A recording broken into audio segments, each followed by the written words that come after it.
Investigative Journal, and before I get to my guest, author of Vatican Assassins, Eric Phelps, let me tie this story into what Eric's going to be talking about.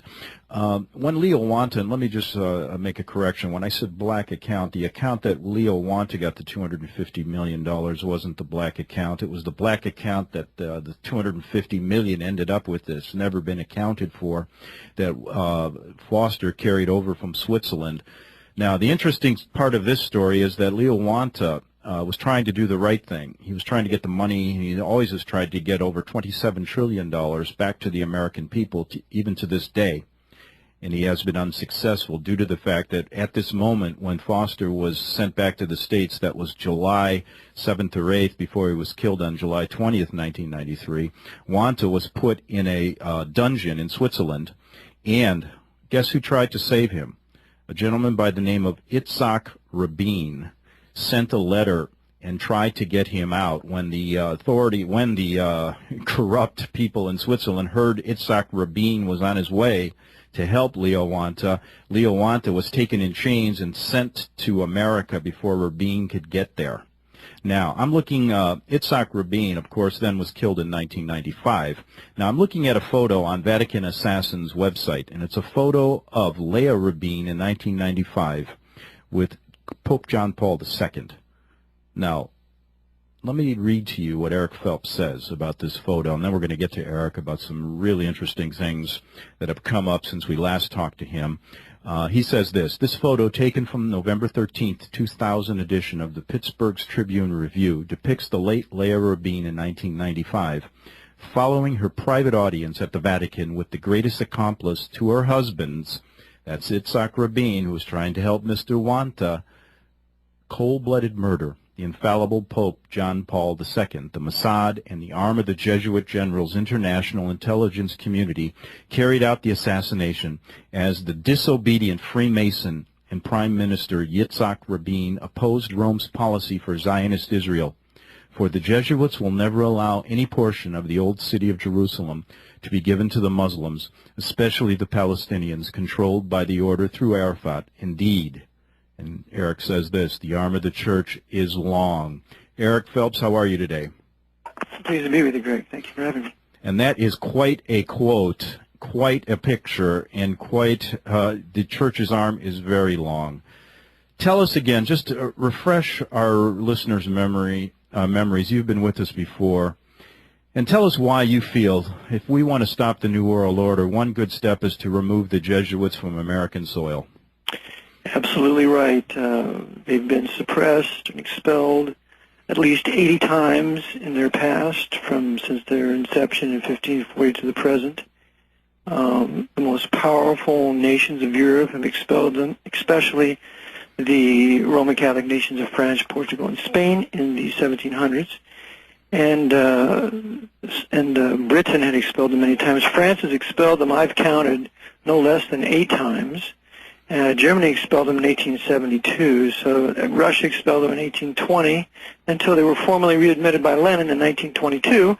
So the Jesuits have been expelled as a matter of state policy, not as a matter of their religion, and that they're always dabbling in politics seeking to control the state. And the ultimate expulsion was Pope Clement XIV's papal bull of suppression and extinction, Dominic Ac Redemptor Noster, that he signed in 1773, which officially did away with the Jesuit order. Now, can you tell us how, and just in a quick recap before we get into some other interesting points, just how the Jesuits have infiltrated and have a working relationship with people like the Knights of Malta, the Shriners, the Freemasons, Knights of Columbus, and other groups? How does this work after your research, after you've done extensive research into this? Okay, with regard to the Knights of Malta, the Jesuits control the Pope. The Black Pope controls the White Pope, with the Black Pope being Peter Hans Kolvenbach, the White Pope being Pope Benedict XVI. The Pope then controls the Knights of Malta, in that the Grand Master of the Knights of Malta is a cardinal, and he was conferred that status by Leo XIII around 1878. The Jesuits control, again, the papacy, and thus they control the Knights of Columbus through the papacy. The Jesuits wrote all the high rites of Scottish Rite Freemasonry. They wrote the first 25 rites in the College of Clermont in Paris, France in 1754, according to my Masonic book, Ask Me Another Brother, a Masonic quiz book. And so they wrote the first 25 degrees of Scottish Rite, and they wrote the last 8 degrees when they were protected by Frederick the Great, when they were expelled and suppressed by the Pope.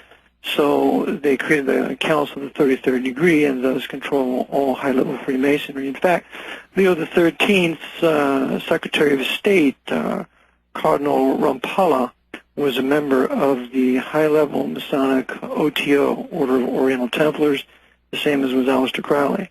So the Jesuits control Freemasonry not through the papacy, but directly through the Black Pope himself via the Illuminati and other secret societies, and then they control the Roman Catholic brotherhoods through the Pope and thus his hierarchy.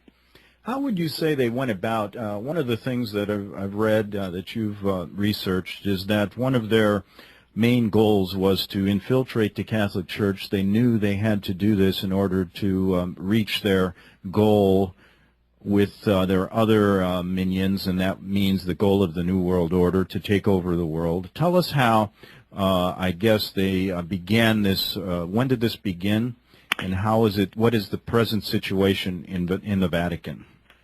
Okay, the Jesuit order is the spearhead or the backbone behind the Counter-Reformation. And therefore, the purpose of the order was to thwart the Reformation, bring it to naught, and then after that, bringing a pope of their power, a pope of their control, to ruling the world through the third Hebrew temple to be rebuilt in Jerusalem. That's always been their plan. And so they have had success in the past, but then suppressed in the past. And really, to know their power now, we have to go back to their formal reinstitution by Pius VII in 1814, when they were revived and created afresh, or actually brought back into power, but nothing had ever changed. And so from 1815 to the present, that's probably the most important period of history for us to review and know about. Okay, and now bring it up to today's situation so people can understand how it works there. And I just want to add something. When I was there, I used to work in Rome, and I worked as a freelance reporter, and I was talking to people back about 20 years ago regarding the same subject, and the same subject came up there, and the Italian people and some people that were researching it were very clear that there was some group headed by the Black Pope controlling the Vatican, and that was 20 years ago. So tell us a little bit about the situation that exists in modern-day Rome. Well, without a doubt, the Black Pope rules the Vatican. He rules the Pope, he rules the hierarchy, he rules the Curia. His headquarters is Borgo Santo Spirito number 5, outside of Vatican walls. And thus although he controls different factions, because within the papacy you don't have a total unity of orders and individuals, so he controls the factions, or he brings about the success of certain factions while thwarting others. But ultimately, at the very pinnacle of power stands the Jesuits and his assistants, and they in turn control the papacy. And in fact, when I spoke in Nevada several years ago, there was a Roman Catholic woman there, and she said to me, "I want to know why you're still alive." Mm-hmm. And I said, "Well, I just believe the Lord is sovereign. He'll take care of me, and when he's finished with me, then he will allow the Jesuits to kill me, as long as I keep personal sin out of my life and I seek to be obedient to him." And she says, "I want you to know that in the Catholic Church I went to for years, that when the Jesuits ever came, our priests were all scared to death and had the nervous sweats." Yeah, I mean, that's a question. I mean, you make no bones about it. You've done the research, and I know you're not talking just from the top of your head here. You've researched this issue, and I know your heart is in the right place to get at the bottom of this evil that's taken over in our government. We can see it. And in the stories I just mentioned at the outset of the show, the killing of Yitzhak Rabin, the jailing of Leo Wanta, a very loyal U.S. Treasury agent who was trying to do the right thing, Vince Foster, all these murders. Kenneth Starr is CFR. He's a dirty, stinking rat. Okay, and what is, you don't make any bones about it. No. And we shouldn't. We should call a spade a spade. Kenneth Starr was a member of the Council on Foreign Relations. He's a good buddy of Clinton, Dick Cheney, all those other criminals on the Council on Foreign Relations. Which group should be abolished? Or in fact, it should be tried for high treason and every one of them executed. Just like the Royal Institute for International Affairs in England. The papacy runs England through the RIIA, just as it does here through the CFR, the Trilateral Commission. Now, when you were talking to that Catholic lady, the question now arises, how do you differentiate, and I know, I just want you to explain this to our listeners, when people think of the Jesuits, they think of a Catholic order. They are anything but. That's correct. That. Can you explain that and how we can differentiate between that, and how far deep does this go into the Jesuit order? I'm sure there's some priests in the Jesuit order that have no idea what's going on at the top level. Correct. But explain this and how this division is made. Okay, to begin with, the Jesuit order is not subject to the Pope or any member of the Roman hierarchy, bishop, archbishop, or cardinal. Okay, I cut you short there. I didn't look at the clock, but we'll get back and continue right after this break on the Investigative Journal. Here on the radio, right here on the air, basically what I'm doing with Eric Phelps is he's taking off the black cloth of the Jesuits right now. He's exposing them for what he thinks they really are. Eric, go ahead so people can understand what this order really is all about. Okay. Their secret worship is Luciferianism or Satanism. In fact, I just discovered a piece out of René Philip Muller's great work, The Secret and Power of the Jesuits, where the Jansenists portrayed the Jesuits as worshiping Baphomet and Satan, and they have an owl at the top of the picture. And it's the very owl that's used at the Bohemian Grove, which the Jesuits established in Northern California many years ago. So they're Satanists, they're Luciferians, they're the Office of Skull and Bones. The Jesuits are the ultimate Skull and Bonesmen, and the initiation of Skull and Bones, it involves Madame de Pompadour, who they desecrate because she was the one who motivated Louis XV to expel the Jesuits from France in 1767. So the Jesuits are Luciferians, and they want to establish a one-world government out of Jerusalem, out of the Third Hebrew Temple, where it will be the worship of Satan, and thus they're merely using the papacy as a means to this end. As they are involved also with their temporal, as you call them, coadjutors. Yes. In our government and governments around the world. Yes. Is that the way you view it from your research? Absolutely. The temporal coadjutors of America, the trusted third party that Ignatius Loyola speaks of in his secret instructions, is the Council on Foreign Relations that was established in 1921 with House and a few others. In England, it's the Royal Institute for International Affairs that was founded in 1919. And they have controlled England, I say, since George III. So the Jesuits always have a trusted third party whereby they control a government. Before their suppression, they always were the confessors or advisors to the king and queens and monarchs. How did they, you know, if I may interrupt, it just came to me. How did they get this type of obedience? And that's the secret of Ignatius Loyola's spiritual exercises. In the spiritual exercises, what they essentially do is divest themselves of every vestige of their own private free wills and completely and totally prostrate their free wills to their superior, telling all of their lives, all of their secret vices, all of their failures and successes, so that with a look at their record, the Jesuit general or the superior of the novice, or whoever it might be, knows implicitly the life of this man. And so they have learned this absolute obedience, as Ignatius Loyola called it, to be obedient like the stick in the hand of an old man through the spiritual exercises. And as we move on, I just wanted to, right before we have a couple of minutes before the break, how deep does this go? Because I know my first, when I first learned of the Jesuits, I was a high school student going to Notre Dame High School under the Holy Cross Fathers from Notre Dame, and across town was Loyola High School with the Jesuits. Now, how deep does this go? I mean, only the higher level Jesuits in Rome? How do they operate? Well, remember that the Jesuit order is a military order, as Napoleon told us in his memoirs. And so they have a chain of command. The superior general, is in command of the lower generals, and of course the superior general has his assistants. Each assistant is in charge of an assistancy, and there are presently 10 assistancies in the world. And so these assistants then, underneath them, have what's called provincials. And the provincials are subject then to the assistant. In the United States, there are 10 provincials who then answer to the assistant in Rome. And the Jesuits have broken the world down into, I believe at this moment, 85 different regions, 85 provinces. There's 10 regions and 85 provinces.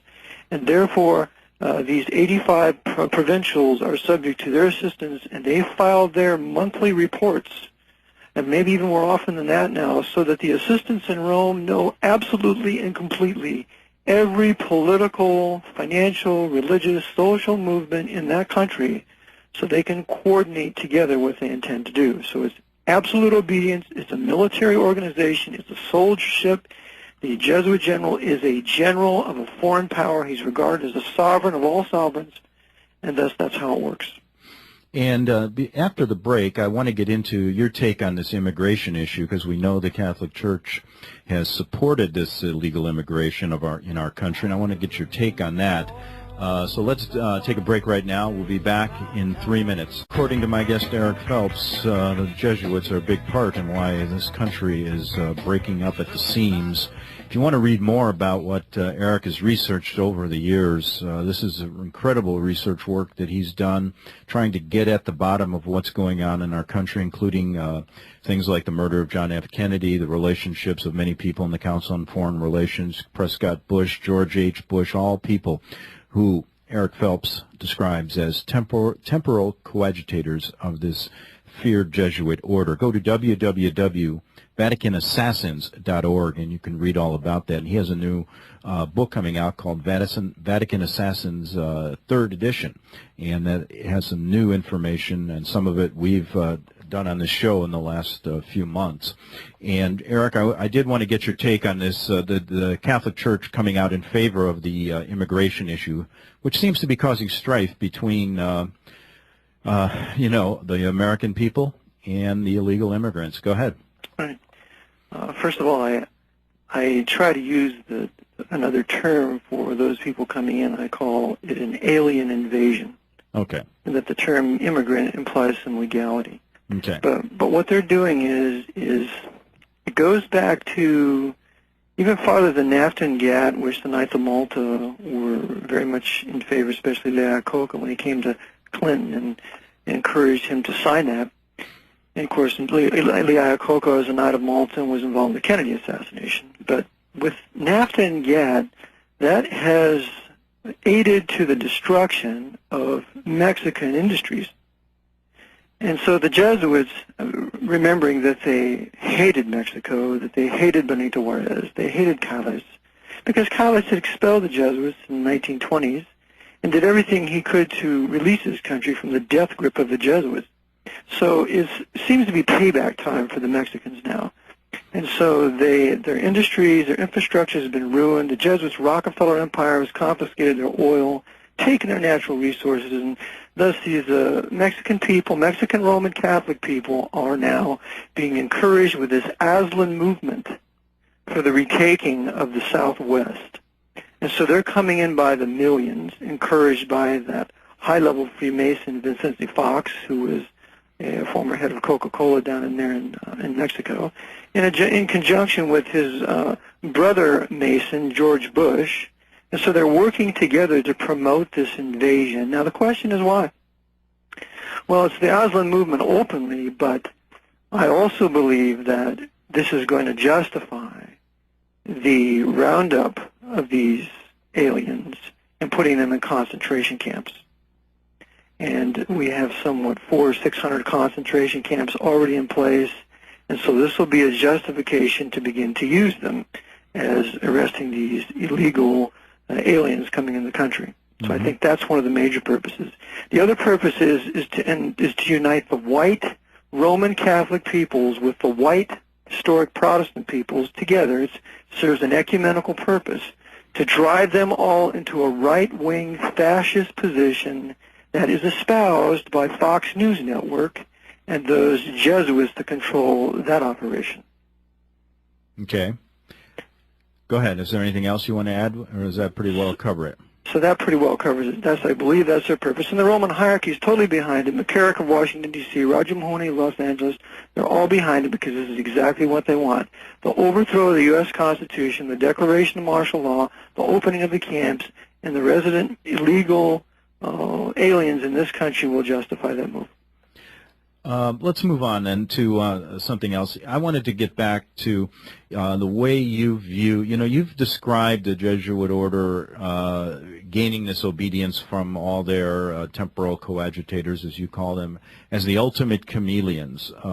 And what you mean by that is they can put on any government face, can put on any cloth from any religion, blend in, and basically destroy it from within. Absolutely. And, in fact, I just found a quote in a book written in 1916. It's a little paragraph. May I read that to you? Sure. Okay, quote. This is from Watchman. He's an anonymous English Calvinist and patriot. He wrote a book called Roman Germany, The Plot for the Downfall of Britain, written in 1916. Quote, the object of Rome is to subjugate and subdue, to conquer and rule the British race and empire. The Vatican is working as it ever has worked and ever will for the humiliation of England.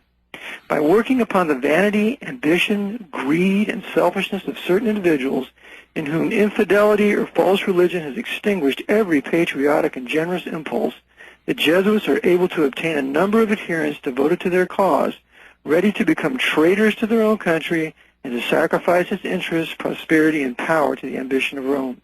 By means of these secret agents, occupying positions of more or less importance in every order and rank of society and in every office in the state, the Jesuits are able by combined action to powerfully influence public opinion and even direct the policy of the country. For these agents are to be found not only in the churches and religious bodies, but in the schools, in the army and the navy, in the working men's clubs, which are the unions, in the press, in Parliament, and perhaps even in the Cabinet. Our most deadly enemies are those who exist secretly in our midst. Unquote. And that's what they've done here. Yeah, and I mean, if we just talked about, let's, just put aside the word Jesuit right now, and we started saying, how many people are calling George W. Bush a traitor? How many people are calling people in our government treasonous? How many people cannot believe the laws they're passing, which do not reflect the views of Americans? This has to come from somewhere. I mean, and again, when you use the word chameleon and then you put in the Jesuit factor here, add in Georgetown and all the other things you said they control, give us a real flavor of their power in this country right now, if you could, in the next 10 minutes. Okay. Well, they control all the politics. They control every state capital from here in Harrisburg in Pennsylvania to Sacramento in California with Arnold Schwarzenegger. Through that Roman Catholic high-level papal knight subject to the provincial Thomas Schmaltz, who's also a good friend of Warren Buffett. They control Washington, D.C., and have controlled Washington, D.C. since no later than the assassination of Lincoln, because it was Jesuit Bernard of Wigan that did it and orchestrated it all through John Surratt and others. The Jesuits control the Federal Reserve Bank. It's run by the Knights of Malta, controlling the Class A stockholders, Chase Manhattan Bank, Morgan Guarantee. In fact, Morgan in New York is a direct telex to the Vatican.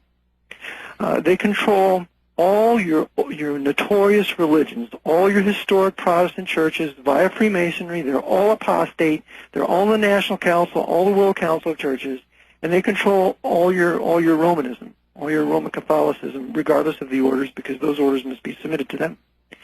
They control all your higher institutions of learning, all your major universities, because they have a party line there that you cannot deviate from. If you're a professor, you will be expelled if you're not a socialist. So they're the masters behind your education, economics, politics, religion, and when you have that, you have just about every vehicle. The American Medical Association, the American Bar Association, all controlled by the Jesuit order. Incredible, incredible. And I know, what do they do? Basically, we talk a lot about all these murder for hires in our government. I mean, this goes on and on and on. I just received an email recently, since the 80s, over 100 scientists and biologists killed. And there's some really interesting correlations between what their research in biological warfare and their deaths in such strange circumstances. So what do the Jesuits basically, they basically kill people who do not agree with them or find out or try to go against them? Okay, the Black Pope, the Jesuit general, controls the international banking community. With that international banking community, he also controls the international drug trade. With the international drug trade and banking community, he controls all the intelligence agencies. They all work together at the top, from the KGB or the SBR to the CIA to the Mossad to the Pakistani ISI, German BND, British SIS, MI5, MI6. They all work together at the top, because at the top are Knights of Malta who run it. And so then they have, in addition to that, they control all of organized crime. They control the Sicilian Mafia. They control the Russian Mafia. They control the Japanese Yakuza. They control all the Mafia and this all organized crime. And therefore they have a host of assassins that they can choose to use if they decide on a piece of business to eliminate somebody who is truly giving them a problem. And virtually a crime that's, if you control the investigation, just as we see in every one of these murder for hires, if you control the investigation, you basically can get away with murder. That's correct. Just like David Ferrie said in the movie JFK, they're untouchable. And the only one who can touch them is God. And therefore, that's who we need to seek his help and meet him on his terms. And then once we would do that, then hopefully the Lord would put in the heart of one of these popes to suppress the Jesuit order as he did in 1773. And when the Jesuit order is formally suppressed and extinguished, it has no legal authority to function. Mm-hmm. Now, it may well foment a huge war like it did the French Revolution, Napoleonic Wars, but at least it's formally suppressed. And in this country, they're deeply embedded in what, Georgetown University and other, how many universities they own in this country? I know you Okay, they have 28 major universities in this country. 50% of all your Roman Catholic institutions of higher learning are in the United States. The United States is their major springboard of attack in reducing the world and all the governments of the world to submit to the temporal power of the Pope. So if the Jesuits were expelled from the United States, that would be a great blow for liberty and freedom, not only here, but in the world. And I know when you say things like that, I'm thinking about what that lady said to you back in when you were giving that speech in Nevada, I think it was. How have you stayed safe? I know you're basically, if anyone comes, tries, for example, I know that Jesuits or some people try to criticize you heavily. They try to attack you in certain ways, and you are very steadfast in your research and your work, and you do not allow them basically to get the best of you. I guess that's the best way to put it. How do you confront someone that is basically trying to undermine what you're doing? Well, what I do is I try never to have an ad hominem attack until I'm forced to, until they force me to it. What I do is I put forward all the information that I have, some key quotes from some very key people in history, and ask them to reconsider their position. And if they don't want to reconsider their position in light of the past suppressions and their present power, then I am forced to debate with them if they will debate with me. If they will not debate me or have me on their show, then I'm calling them openly Jesuit temporal coadjutors. And if they want me to withdraw the charge, then they can either host somebody to deal with the Jesuit order or begin to attack them themselves in showing the works that they've done. And I think your motives here are, there's no anti-Catholic motives. You've said that a number of times on this show. And your motives are pure in a sense where you want to see our country restored. That's correct. If I was anti-Catholic, I would have never written a book to defend President Kennedy and his Jesuit assassination carried out by many high-level prostitute Protestant Freemasons like J. Edgar Hoover and others. So yes, I'm not anti-Roman Catholic people. I am anti-Pope, anti his doctrines of infallibility and temporal power, anti-Roman hierarchy, anti-Jesuit general, and his Jesuit order that seeks to rule the world and deprive what God has established, and that national sovereignty for nations is key to nations living peacefully with one another. You know what I think would be interesting here again to do this. You have tied. You've said something through your research which was very interesting to think about, and that is how they control both sides of most every war that you can think back of. Let's start in the World War II and bring it up in the next few minutes here, and then we have a break and a few minutes after that. Bring up how they controlled World War II, both sides of the war, and then how they're doing it now in the Middle East. Okay. With regard to the Allied powers, the Jesuits controlled Winston Churchill. They controlled Joseph Stalin. They controlled FDR. And those are the major Allied powers that controlled those three. And with regard to the Axis, they controlled Hirohito. I just finished a piece in my third edition on Hirohito. They controlled Adolf Hitler. They controlled Benito Mussolini. And, of course, they controlled all of Hitler's puppets throughout the Eastern Europe. So they controlled both factions, and then here's the I hate to use the word beauty, here's the intrigue of it all. Then they coordinate these factions together to accomplish what they want to accomplish. For example, when Hitler's generals were ready to destroy the British at Dunkirk, all of a sudden Hitler issues the order to stop. And this stop order allows the British to escape. Now, of course, you and your listeners know that when you're in war, you want to kill and annihilate the enemy, because as soon as you do that, the war's over. Well, this was not done. In the invasion of Normandy on D-Day, when that happened, General Patton said that the war would be over in 10 days, because they shortly thereafter had the Germans surrounded in the Falaise Pocket in France. And Patton went to Eisenhower to request permission to close the Falaise Pocket. The story's in a book called Battle of the Generals. And Eisenhower would not allow him to close that pocket. Therefore, 250,000 German soldiers escaped. And Little Hart writes in his book on with regard to the war, he didn't know why the Americans allowed that to happen, because that secured the Battle of the Bulge. Well, why would they want to extend the war into 1945? Because the majority of your Jews were killed in the concentration camps from June of 1944 till April of 1945. They had more Jews to kill in the East. So there are things like this that happened. At the Battle of Anzio, we see the same thing. There were Jews. They had to get the Jews out of Rome to take them to Auschwitz, so therefore the Anzio had to be fought, and Patton was relieved of his command in Sicily. Otherwise, if he was in charge of U.S. forces, he would have went straight to Rome, and they would have not have killed all the Jews, sent them to Auschwitz with General SS General Wolfe there. So they coordinate both sides together majestically, and that's exactly what they're going to do now with the Muslim leaders and the Anglo-American leaders. Well, I might add, if just to make it clear, and you're saying through your research that they're able to, and what you've said before, they're able to infiltrate these groups and get these higher powers all playing the same card game, all working with them, correct? Basically selling out their country and their religions. That's correct. Okay. Listen, we're going to take a break, maybe take a call, finish up. I want to get your take on the Middle East and the Jesuit influence. We'll be back in 3 minutes on the Investigative Journal with Eric Phelps. And one thing, Eric, can you stay about 15 minutes after the hour? If you'd like me to. Okay, yeah. Maybe we'll hold you about 15 minutes longer than we planned. But let me get back to this. I wanted to get your take now on the Middle East, how they're setting us up for what many consider to be the World War III.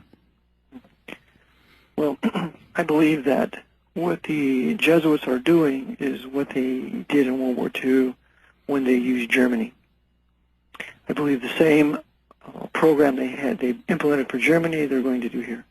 Therefore, as the German army was used to invade Russia, and its purpose was to annihilate the Orthodox population, but never to overthrow Joseph Stalin, which Hitler made sure that did not happen. Even so, it is now. The purpose of the American military to be in the Middle East there, in these Muslim nations, I believe, is that it is a war of annihilation against the Muslim peoples. And this is going to continue along with the destruction of the mosques, because the Jesuits used the Germans to destroy many, many Orthodox churches in Russia. So as they're destroying the mosques and the Muslim people, they are also, I believe, going to destroy Mecca and Medina and blame that on the American military, because the Bin Laden construction company are the only ones who can get near those mosques, and therefore, since Bin Laden is a member of Carlyle Group with the Bushes, it only makes sense that they would be given certain mini nukes or some type of pulse weapon to put in those mosques and ultimately take them out about the time some American bombers or fighters are flying overhead. So they're going to blame the destruction of the Mecca and Medina mosques as well as the mosques in Jerusalem on the U.S. And when that happens, then they will declare a complete and total holy war against us that will never end as long as there's a Muslim on the face of this earth.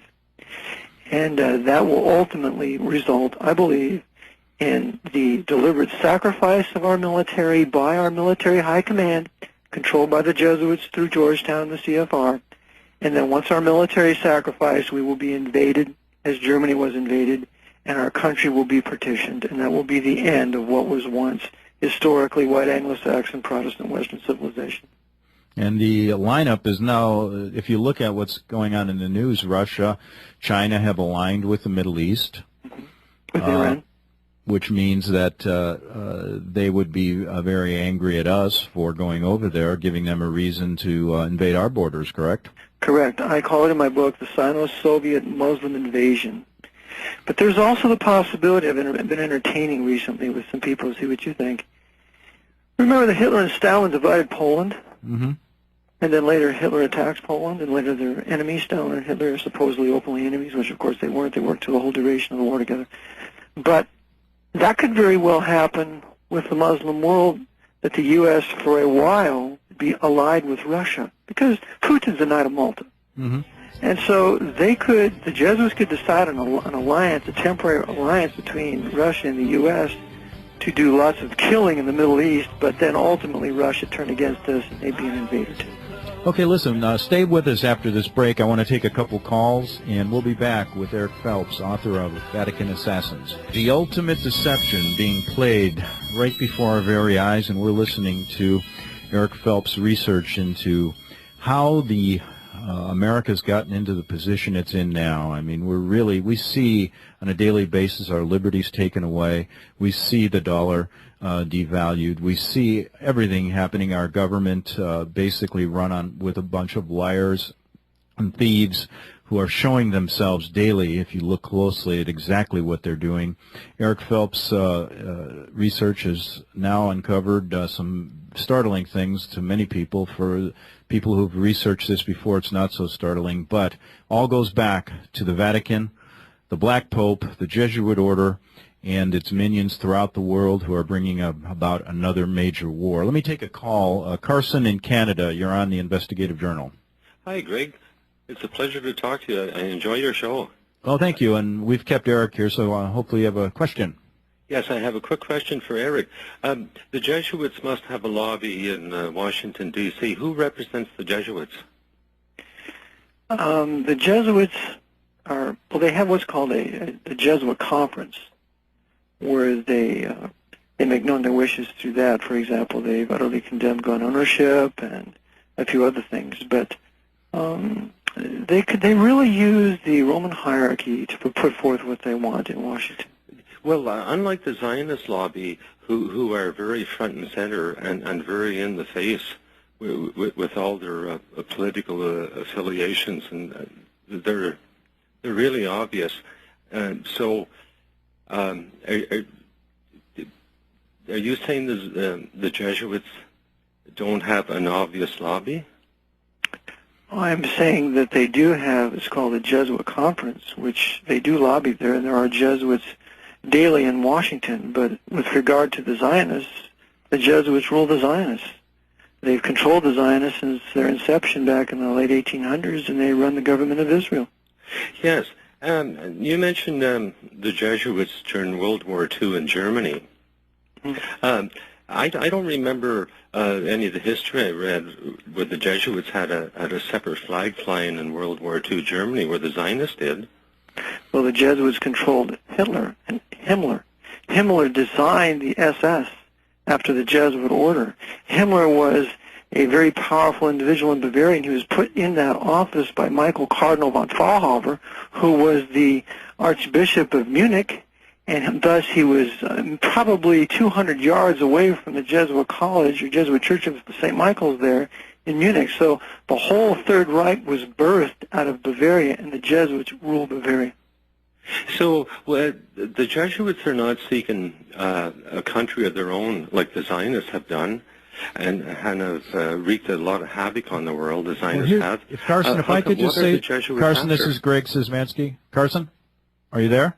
Hi. Oh, hi. I just want to add something here, just from my point of view, from some of the research I've done.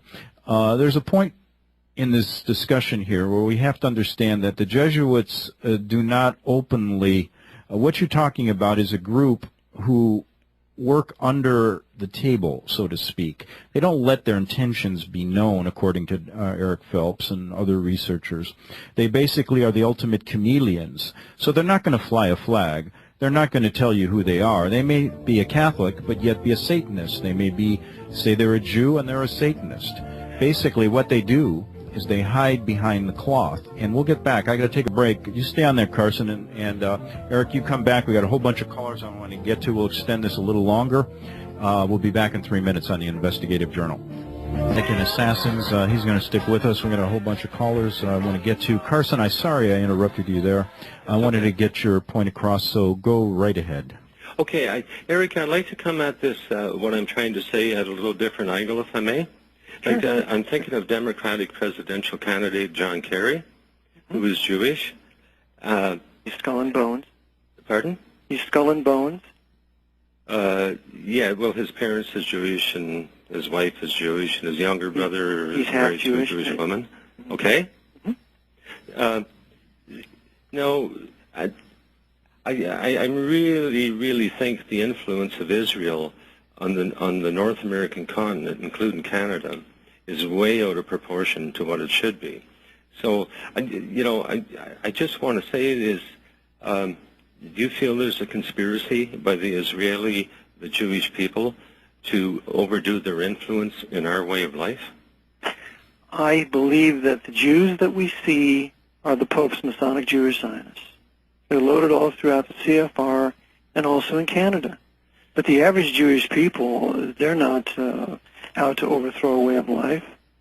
We have to look at their leaders, like Bronfman and others. They're the ones that are controlled by the papacy, and thus they are controlled by the Jesuits. Yes. Can you offer any place where one could research this, that the Jesuits had such influence in our life? Yes, you can. There's a couple books apart from mine. You can get Edmund Paris's great works, The Vatican Against Europe. You can get his Secret History of the Jesuits. Greisinger wrote a tremendous 2-volume set called The Jesuits, The History of the Orders Told to the German People. In fact, there's a group called the Bank of Wisdom, if you get on the Internet, and even though it's an atheistic group, they put a CD together composing all these tremendous books on the Jesuits on CD, called bankofwisdom.com, I believe. And there, if you get their CD, you can get a pretty good history of the order, apart from my book, if you ever wanted to get that when it comes out. And Carson, I'm at Ed. You can go to www.vaticanassassins.org and get some information there. Thanks a lot, Carson. I got to move on. Carl in Oklahoma, you're on the Investigative Journal. Yes, Greg. Thank you for taking my call. Okay, go ahead. Nice to have you. Eric, as to the black popes, they are listed in the several prophecies. I'm sure you're aware of the prophecies. No, I'm not. Well, one of the major black popes that they just put in is Negroponte. If you do a well, there's no doubt his name, it's Negra, meaning the Negro or the black, and Ponte means the pontificate or the pope. Yeah, John Negroponte is a very evil, wicked individual. I believe he's Book and Snake. He's a member of the CFR and most assuredly serves the Jesuit order. Yes. I I left my number with the producer, and if you can please give me a call after the show, I have some critical information for you that I wish you could consider. I would love to talk with you. Also, if you can do a computer search on John's website there, RBN website, and look at Eric Williams' website, and go to his website, you'll see a list of a conference call that we do on Thursday nights. Eric Williams. Okay. Yes. He has a show at 11 a.m. till noon on RBN. RBN, okay. Yeah. Thank you. Thank you so much. You guys have a great day, and I thank you both for what you're doing for the world. Okay, because thank we you. are at the end times. Thank you, Carl.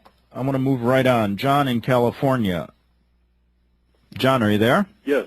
Go ahead. You're on the Investigative Journal. Yeah, and your guest name is Eric? Eric Phelps, yes. Eric, are you online? Yes, I am, John. What's your website? It's www.vaticanassassins.org.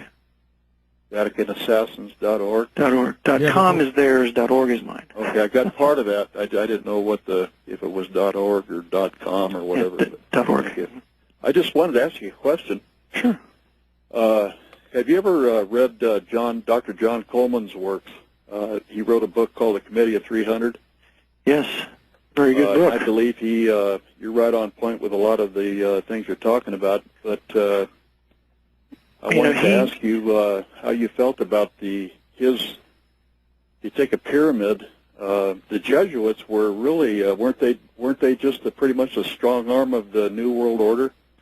Well, when he mentions names, that's really a good source if anybody wanted to read that. When I read it, I liked it very well. In fact, he brought out a fact I hadn't known, and that was that Joseph Redinger, who was a high-level Freemason and a Jesuit, was the founder of the Bilderbergers. So John Coleman has put out some very good information. I believe the Committee of 300, though, is at the top Masonic, Knight of Malta, and they're controlled ultimately by the Vatican through the Black Pope. Right. Now, do you think that the Vatican pretty much controls the industrialists, the bankers, the powers that be? Absolutely. Absolutely. And the most wicked, the wealthiest men in the world are Gentiles, not Jews. The way he explains it in the book, he feels like that most of the royal families in Europe and are at the top of the pyramid, not the Vatican. He said no. See, I would defer with him on that on the basis of Revelation 17:18, that the woman which thou sawest is a great city which reigneth over the kings of the earth, which is indeed Rome. But Rome controls all the black nobility, all the nobles. Well, that makes sense through their secret societies. That's right. Because he didn't use a whole lot of scripture reference to, especially in Revelations, to the order that he showed in his book. It was mostly his own experience. I guess he was in counterintelligence with the British intelligence, I believe. Yes. Israel. And Greg, I'd like to ask you a question. Sure. Go right ahead. I just wonder if you ever heard, he kind of disappeared or maybe even you, Eric, if he's still alive.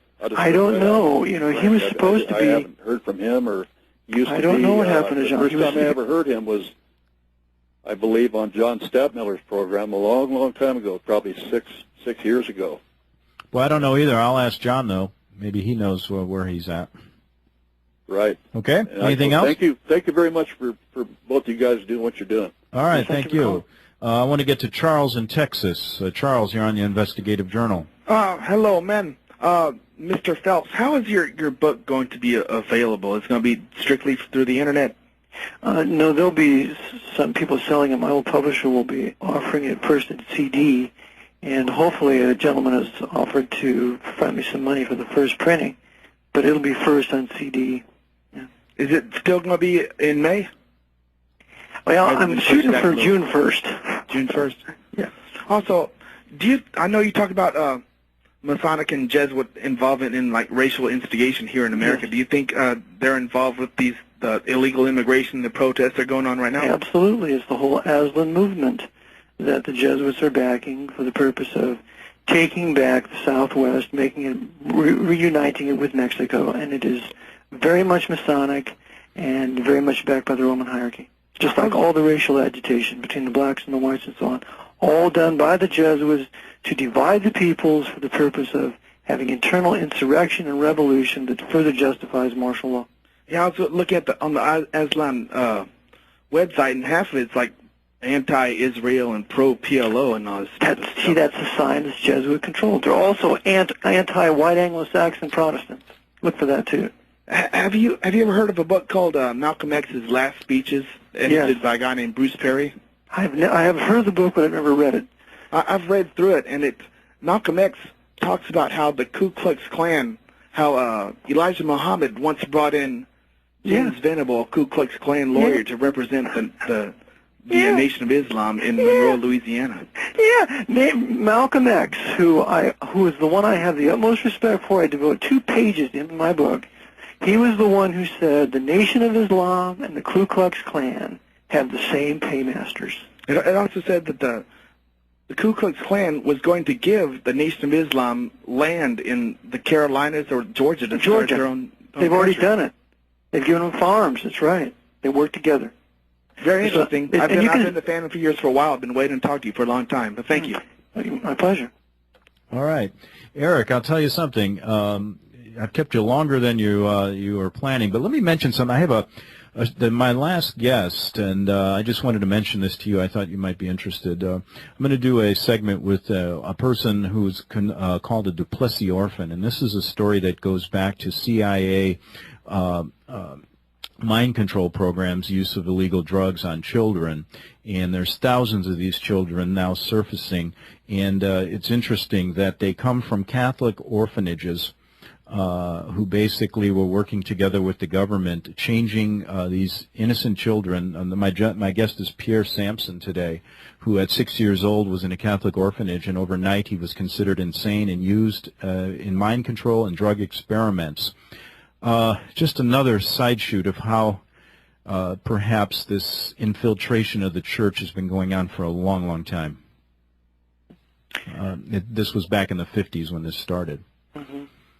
But anyway, you want me to comment on that, or? Yeah, I just wanted you to comment. Well, my understanding of that is that the Jesuits, of course, had put together the SS, and the SS was like the Jesuit order within the Third Reich, policing the party and policing the armies and most everything else. But at the end of the war, then the Vatican enabled the high officers of the SS, including Heinrich Himmler, to escape and got them out through the Vatican rat lines and brought them into the U.S. And then a couple of years later, in 1947, created the Central Intelligence Agency, which was a continuation of the SS. Out of the CIA, you have MK-Ultra and these horrible experiments. Okay, Eric. Well, thanks a lot for being with us. We'll have you on again, and I need to take a break. That was Eric Phelps. That was Eric Phelps, author of Vatican's Assassins.